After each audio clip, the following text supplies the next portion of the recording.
So I'm embarrassed that I have a career.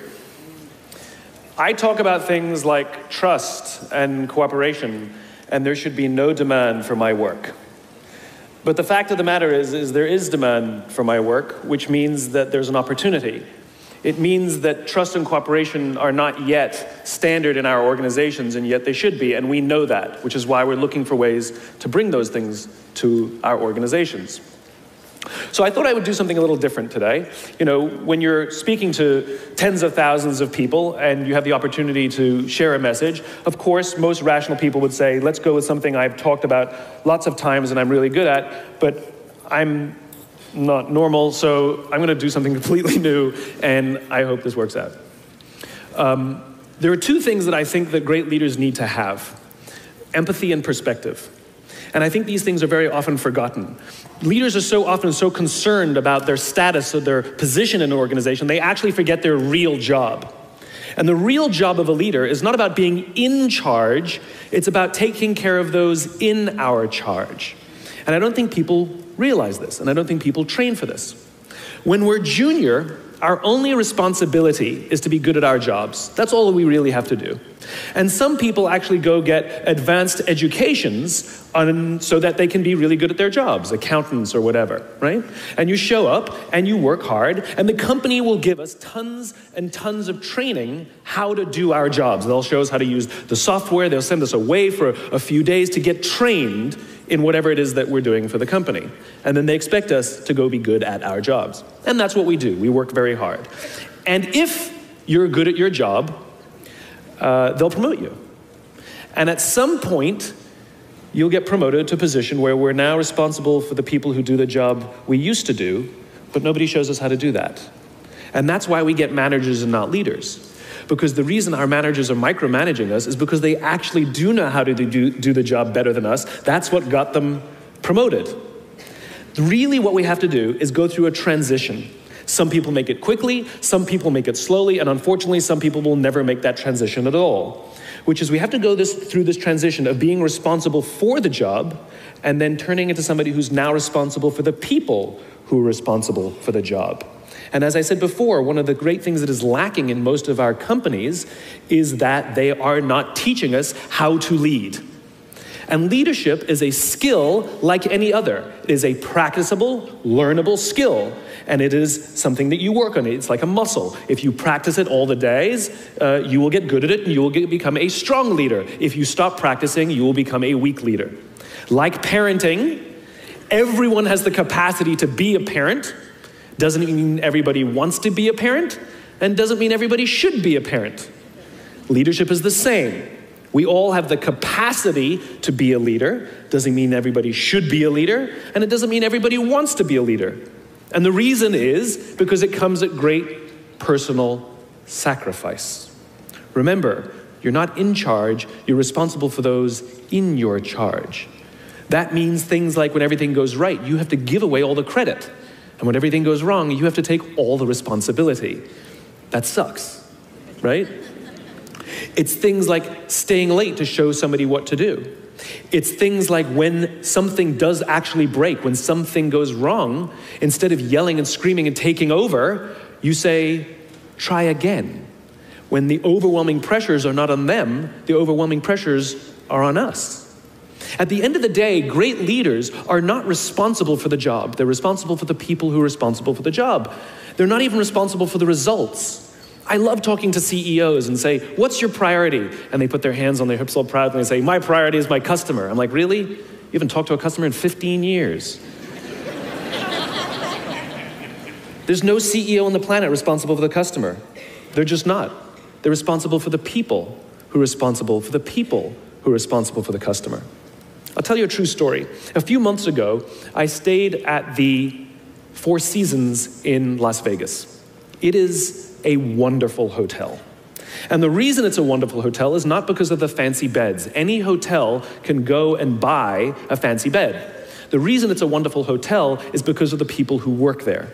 If you walk past somebody at the Four Seasons and they say hello to you, you get the feeling that they actually wanted to say hello to you. It's not that somebody told them that you have to say hello to all the customers, say hello to all the guests, right? You actually feel that they care. Now, in their lobby, they have a coffee stand. And one afternoon, I went to buy a cup of coffee, and there was a barista by the name of Noah who was serving me. Noah was fantastic. He was friendly and fun, and he was engaging with me, and I had so much fun buying a cup of coffee, I actually think I gave 100% tip, right? He was wonderful. So as is my nature, I asked Noah, do you like your job? And without skipping a beat, Noah says, I love my job. And so I followed up. I said, what is it that the Four Seasons is doing that would make you say to me, I love my job? And without skipping a beat, Noah said, throughout the day, managers will walk past me and ask me how I'm doing, if there's anything that I need to do my job better. He said, not just my manager, any manager. And then he said something magical. He says, I also work at Caesar's palace.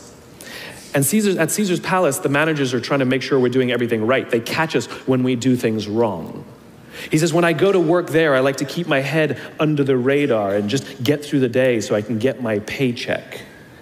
He says, here at the Four Seasons, I feel I can be myself.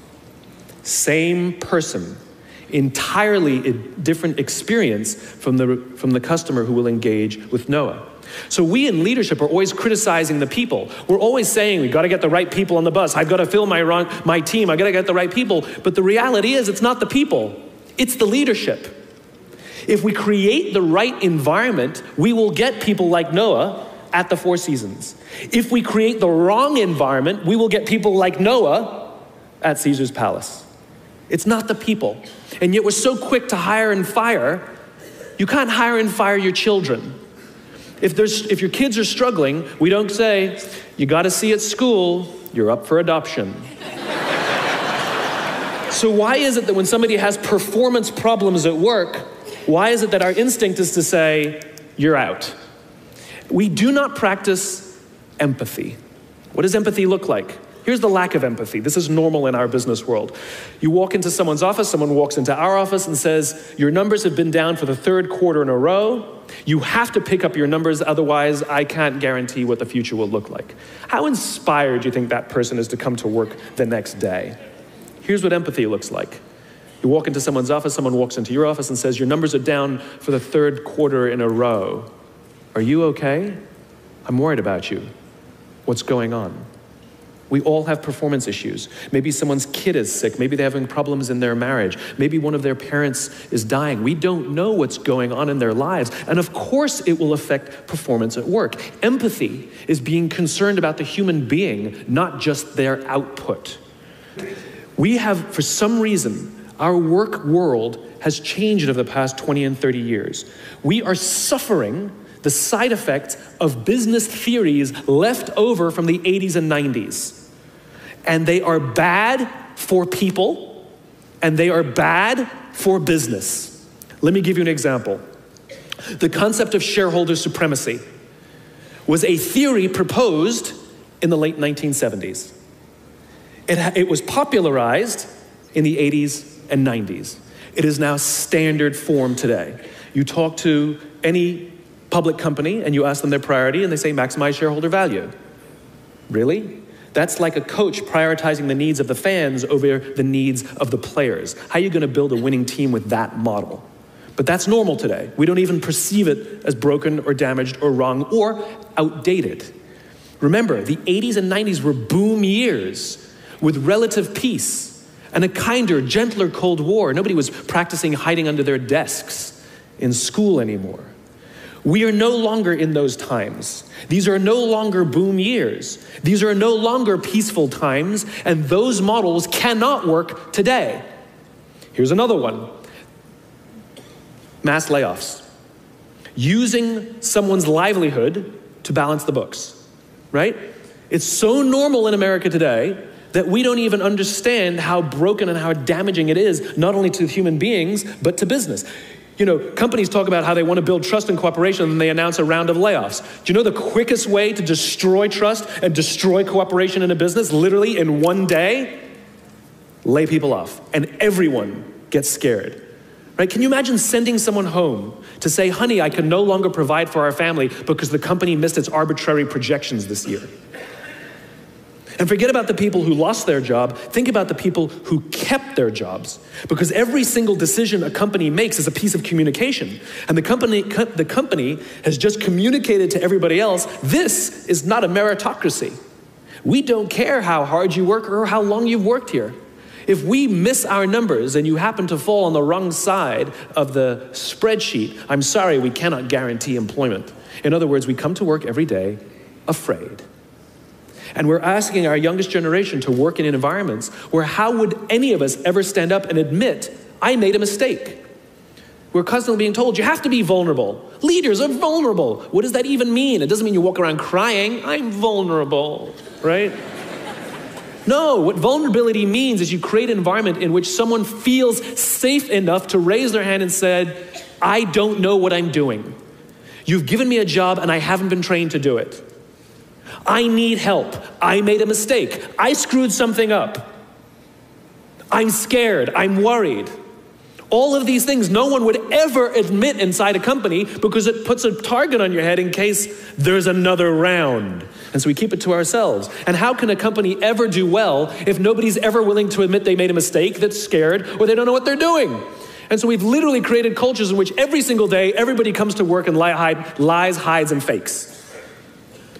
And we're asking our youngest generation to work and succeed and find themselves and build their confidence and overcome their addiction to technology and build strong relationships at work. We're asking them to do this, and these are the environments we've created. We keep saying to them, you're the future leaders. We're the leaders now. We're in control. What are we doing? This is what empathy means. It means if there's an entire generation struggling, maybe it's not them. It's like, you know, the only thing that the common factor in all my failed relationships? Me. Same thing. Oh, we just can't get the right performance out of our people. Maybe it's you. Right? It's not a generation. It's not them. They're not difficult or hard to understand. They're human beings like the rest of us, trying to find their way, trying to work in a place where they feel that someone cares about them as a human being. By the way, that's what we all want. In other words, it's not even generational. It's all of us. This is the practice of empathy. That if we're struggling to communicate to someone, if we're struggling to help someone be at their natural best, I'm tired of people saying to me, how do I get the best out of my people? Really, that's what you want? They're like a towel, you just wring them. How can I get the most out of them? No, how do I help my people be at their natural best? Right? We're not asking these questions. We are not practicing empathy. We have to start by practicing empathy and relate to what they may be going through. And it will profoundly change the decisions we make. It will profoundly change the way we see the world. Someone's driving to work. You're driving to work. And someone wants to cut into your lane. What do? Do you pull your car up, or do you let them in? Most of us pull our cars up and go like this. You wait your turn. Now let's practice empathy. I don't know, maybe they've been out of work for 6 months. Maybe they had trouble getting the kids out to school this morning, and now they're running late for a really important interview, and they just have to get to this interview, and they're gonna cut into our lane. Or maybe they're just a bastard, I don't know.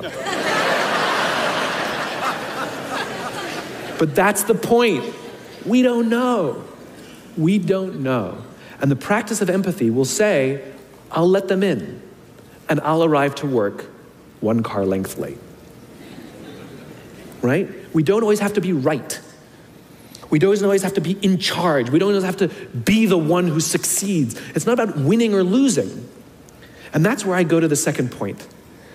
After empathy comes perspective, where it's not about winning or losing. In game theory, there are 2 kinds of games. There are finite games and there are infinite games. And this is how you're going to change your perspective, right? A finite game is defined as known players, fixed rules, and an agreed upon objective. Baseball, for example. We know the rules, we all agree to the rules, and whoever has more runs at the end of 9 innings is the winner, and the game is over. No one ever says, if we can just play 2 more innings, I know we can come back. Doesn't work that way. The game is over, right? That's a finite game. Then you have an infinite game. Infinite games are defined as known and unknown players. The rules are changeable, And the objective is to keep the game in play, to perpetuate the game. When you pit a finite player versus a finite player, the system is stable. Baseball is stable, right? When you pit an infinite player versus an infinite player, the system is also stable.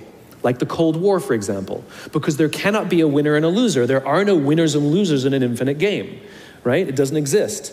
And because there are no winners or losers, what ends up happening in the infinite contest is players drop out when they run out of the will or the resources to play.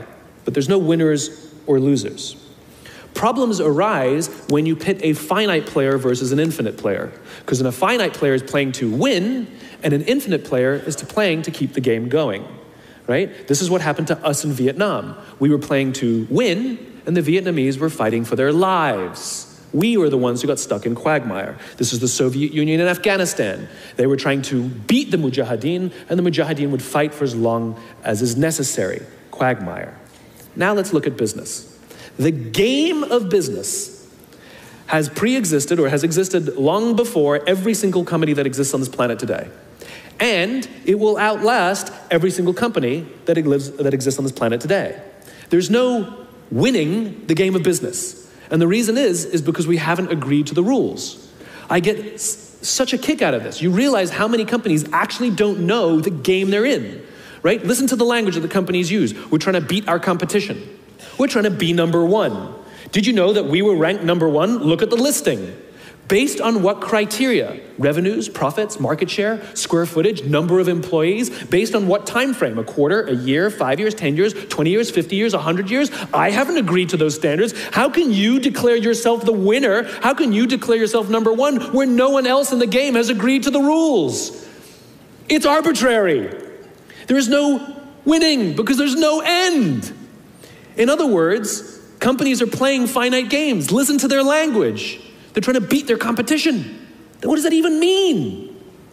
It's the leaders and the companies that understand the game that they're in and organize their resources and their decision-making around the infinite contest that outlast and frustrate their competition. All the companies that we refer to as the exceptions, Southwest Airlines, Apple Computers, Harley Davidson, they're the exception. No, they're playing the infinite contest. They frustrate their competition, is what happens. That's what happens, because they're not playing to win. Jim Senegal, the founder of Costco, which is the only real company that gives Walmart a run for its money, he says public companies are looking to succeed for the quarter. He says, we're looking for the next 50 years. You can hear him. He's playing the infinite contest. I spoke at a leadership summit for Microsoft. I also spoke at a leadership summit for Apple. Now, at the Microsoft summit, I would say 70% of the executives, and this was under the Steve Ballmer days, I would say about 70% of the executives spent about 70% of their presentations talking about how to beat Apple. At the Apple summit, 100% of the executives spent 100% of their presentations talking about how to help teachers teach and how to help students learn. One was obsessed with their competition, the other one was obsessed with where they're going.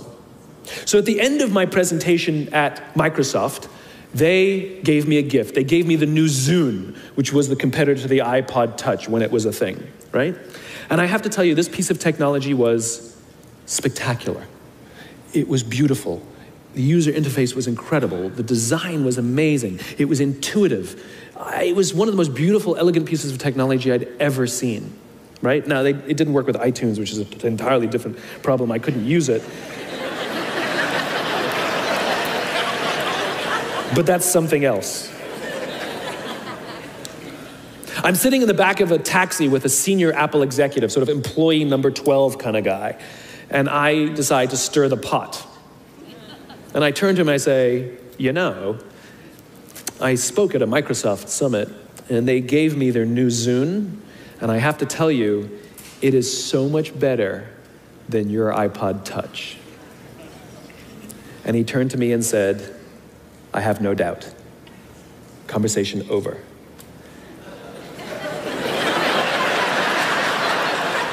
Because the infinite player isn't playing to be number one every day with every product. they're playing to outlast the competition. If I had said to Microsoft, oh, I've got the new iPod Touch, it's so much better than your new Zune, they would have said, can we see it? What does it do? We have to see it.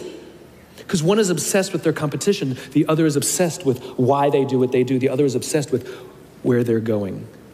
And the reason Apple frustrates their competition is because secretly, they're not even competing against them. They're competing against themselves. And they understand that sometimes you're a little bit ahead, and sometimes you're a little bit behind. And sometimes your product is better, and sometimes you're not.